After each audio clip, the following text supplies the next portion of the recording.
वैशाख महीने में बाबा शंकर को जो चढ़ाया जाता है और 1000 अश्वमेध यज्ञ का पुण्य फल हम प्राप्त कर लेते हैं। मंदार और शमी ने दोनों ने मिलकर भगवान शिव की आराधना करी और देवादिदेव महादेवों ने वर दे दिया, सुनो शमी और सुनो मंदार, यदि कोई भूल से भी आपकी पत्ती, आपका पुष्प मुझे समर्पित कर देगा, सुनो मंदार, सुनो शमी, अगर कोई भूल से भी आपकी पत्ती, आपका पुष्प मुझे समर्पित कर देगा, उसे 1000 अश्वमेध यज्ञ के स्नान का जो पुण्य होता है वो एक क्षण में प्राप्त हो जाए।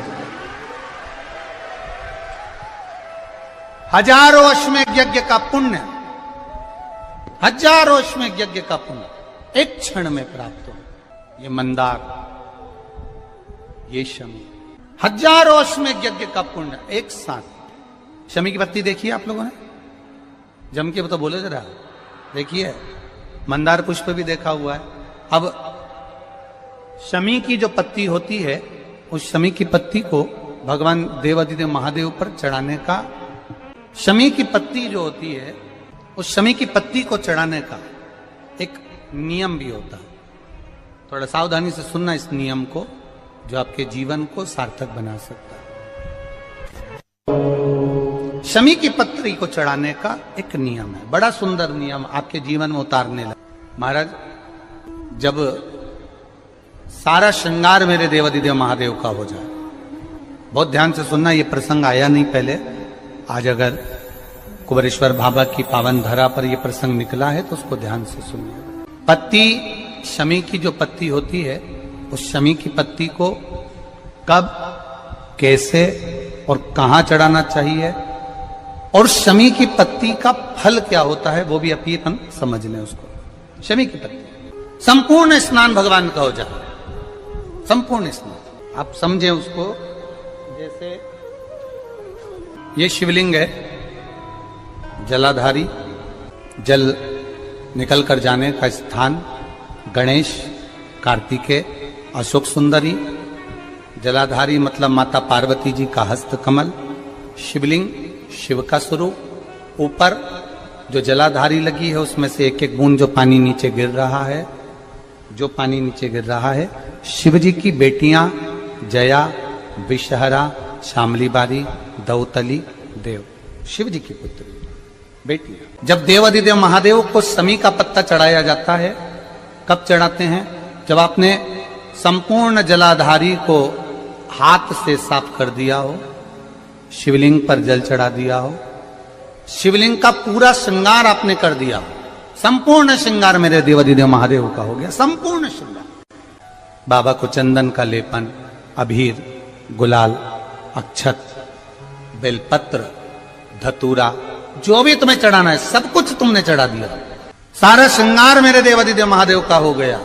तब शमी की पत्ती को मां जगतजननी की जो जलाधारी है उस पर मात्र स्पर्श कराकर शिव के शिवलिंग पर आखिरी में समर्पित कर देना चाहिए, जिससे हमारी मन की जो कामना है वह मां जगतजननी देवादिदेव महादेव से उनके कानों में श्रवण कर। शमी पत्र का एक बात और स्मरण में रहे, शमी पत्र की बहुत एक बात और अपने स्मरण में लीजिएगा। शमी पत्र की जैसे शिवलिंग, जलाधारी और स्थान,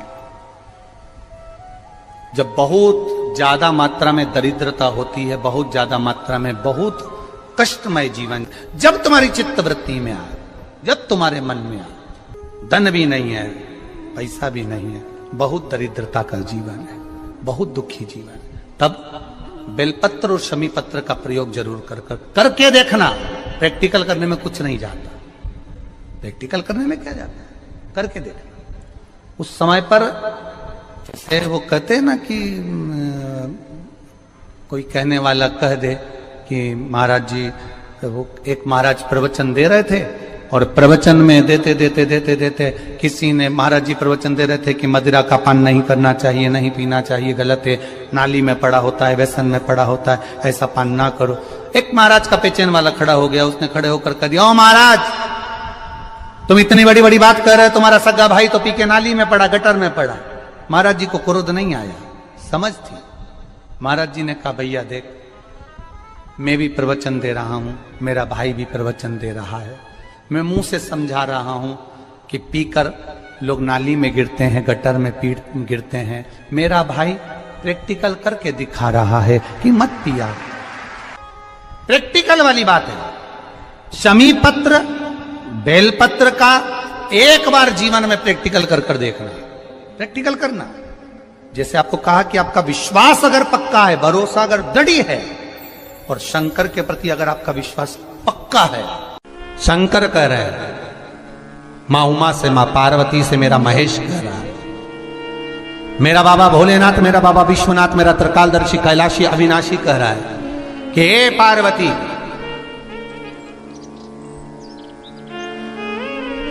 एक बीला, एक बेल जो मुझे समर्पित करता है, और समर्पित करने के बाद उस बेल की महत्वता देखिए, जो बैसाख महीने में बाबा शंकर को जो चढ़ाया जाता है, और 1000 अश्वमेध यज्ञ का पुण्य फल हम प्राप्त कर लेते, मात्र एक फल चढ़ाकर, मात्र एक फल चढ़ाकर।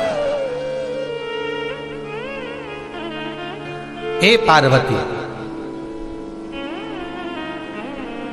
संसार का मनुष्य जब मुझे वो बेलपत्र समर्पित कर, वो बेल का फल समर्पित करता है, पार्वती वो फल जो मुझे चढ़ता है, फिर मैं भले नर्मदा के जल से निकला हुआ कंकर शंकर क्यों ना हूं, फिर चाहे मैं गंगा के जल से निकला हुआ कंकर शंकर क्यों ना हूं, चाहे फिर मैं यमुना के जल से निकला हुआ कंकर शंकर क्यों ना हूं, चाहे मैं सरयू के जल से निकला हुआ कंकर शंकर क्यों ना हूं, चाहे मंदाकिनी के जल से निकला हुआ कंकर शंकर क्यों ना हूं, ए पार्वती, फिर जो भी शिवलिंग पर वो बेल समर्पित होता है, वो बेल उठाकर जीव अपने कार्य में ले सकता है। ये मां उमा से कह रहा है। तो उस बेल की महत्वता जानेंगे।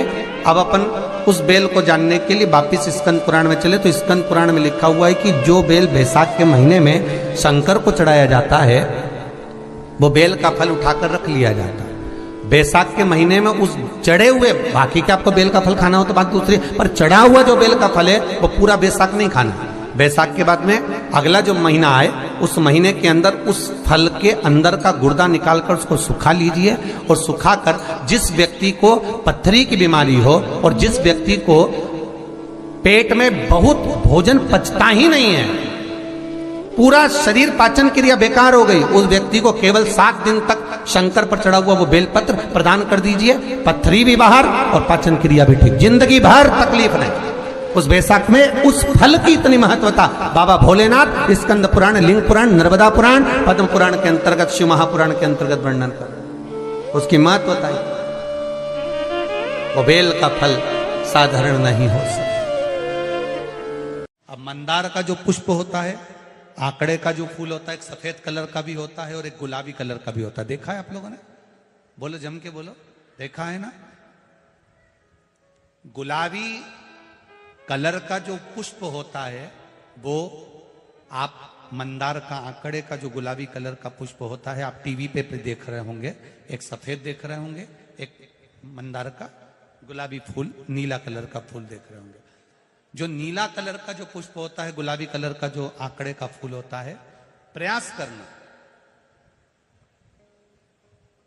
जब किसी विषम परिस्थिति में फंस गए, विषम परिस्थिति, जब आपको लग रहा है कि मुझे बहुत भय लग रहा है, कुछ बुरा होने वाला, आपको लग रहा है आज मेरी उल्टी आंख बहुत फड़क रही है, कुछ गड़बड़ होने वाला, आपको लग रहा है मेरी सीधी आंख फड़क रही, कुछ गड़बड़ होने वाला, तब केवल वो नीला जो गुलाबी पुष्प है मंदार का, उसको कहीं से लाकर शिवालय में अशोक सुंदरी वाली जगह पर स्पर्श कर कर शिवलिंग पर आप चढ़ा दीजिए। आपकी विषम परिस्थिति कैसी भी होगी, वो रास्ता बनाकर बाहर निकल जाएगी, आपको फंसना नहीं, परेशान नहीं। मंदार आंकड़ा, सफेद आंकड़े का पुष्प भी भगवान शिव को समर्पित होकर, जैसे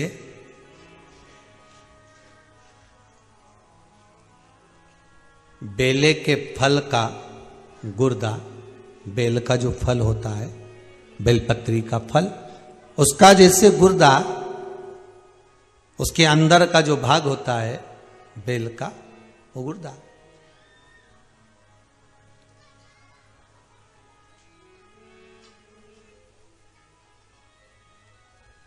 उसको अग्नि में जलाकर उसकी भस्म तैयार कर कर छान कर जब जब आपके यहां विद्वान ब्राह्मण शिव जी का अभिषेक कराते हैं, पूजन कराते हैं, तो उसमें लिखते हैं पूजन के साहित्य में बेलपत्री, धतूरा, दुर्वा, ये उसमें नीचे लिखेंगे भस्म। लिखते कि नहीं लिखते? लिखते हैं ना, भस्म अभिषेक में चाहिए रहती है। तब उस भस्म का थोड़ा सा भी भाग आप अगर शिव को समर्पित कर रहे हो तो ये जान लें कि शंकर मनवांछित फल प्रदान कर रहे हैं। शिव फल प्रदान कर रहे हैं।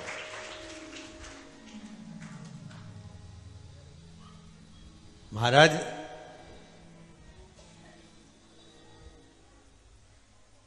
बेलपत्री के वृक्ष के नीचे बैठकर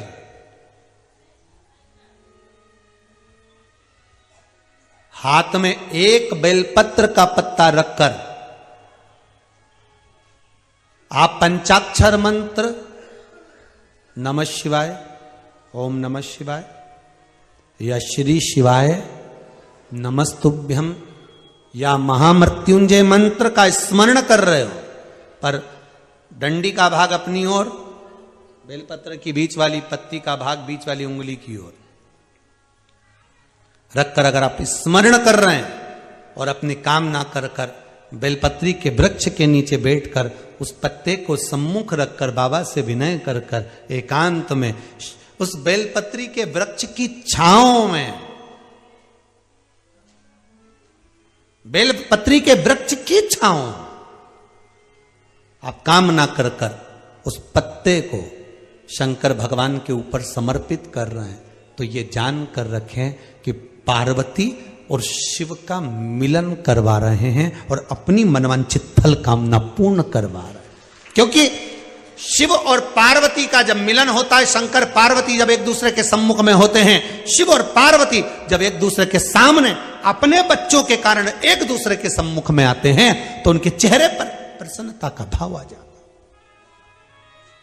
फल, मनवांछित फल की कामना आप जिस कामना के लिए कर रहे हो, विवाह के लिए, नौकरी के लिए, सर्विस के लिए, व्यापार के लिए, रोग मुक्ति के लिए, आप जिस कामना से कर रहे हो। ईश्वर महादेव, जो व्यक्ति पथभ्रष्ट हो जाए, जैसे मदिरा के नशे में पड़ गया, कहीं जुए में पड़ गया, कहीं मांसाहार में पड़ गया, कहीं व्यसन में पड़ गया, कहीं गलत काम में अगर कोई जा रहा है, तो श्रंभेश्वर महादेव के नाम से काली तिल भगवान शिव को समर्पित करी जाती है। महाराज काली तिल को वापस उठाकर ले आते हैं। उसी काली तिल को जो मदिरा का नशा करने वाला होता है या जो गलत व्यसन में डूबा हुआ होता है, उसको वो सुबह के समय अगर नहीं खाता तो भोजन के साथ उसको दिया जाए। श्रंभेश्वर महादेव। एक बेलपत्री का भी बहुत अच्छा प्रयोग है श्रंभेश्वर महादेव का, मदिरा पीने वालों के लिए, मांसाहार, व्यसन में, जुए में, वेश्यावृत्ति में, पर नारी में, गलत जगह पर जो डूबे रहते हैं उनके लिए। पहले की कथा में उसका वर्णन किया है बेलपत्री का। श्रंभेश्वर महादेव, एक बार सब बोलेंगे, कौन से महादेव? श्रंभेश्वर महादेव। फिर जम के बोल लो एक बार, श्रंभेश्वर महादेव। जब हमारे घर में क्रोध बढ़ता है या कोई गलत कार्य में जाने लगता है, तो श्रंभेश्वर महादेव का हमें शरणागति लेना चाहिए, श्रंभेश्वर महादेव का पूजन करना चालू कर देना चाहिए। कई लोग कहते हैं महाराज जी ये श्रंभेश्वर महादेव का मंदिर कहाँ मिलेगा, हम कहाँ पूजन करने जाए? कहीं नहीं जाना, तुम्हारे घर के पास में जो शंकर जी का मंदिर है वहीं जाओ, उसी देवालय में, उसी मंदिर में जाओ, श्रंभेश्वर महादेव के नाम से जल चढ़ाना प्रारंभ करेंगे। वो जल जो गलत संगत में पड़ा हुआ है उसका आचमन कराना प्रारंभ करेंगे, अपने आप उसकी धीरे धीरे बुद्धि सुधरना प्रारंभ हो जाएगी। ऐसा श्रंभेश्वर महादेव का है।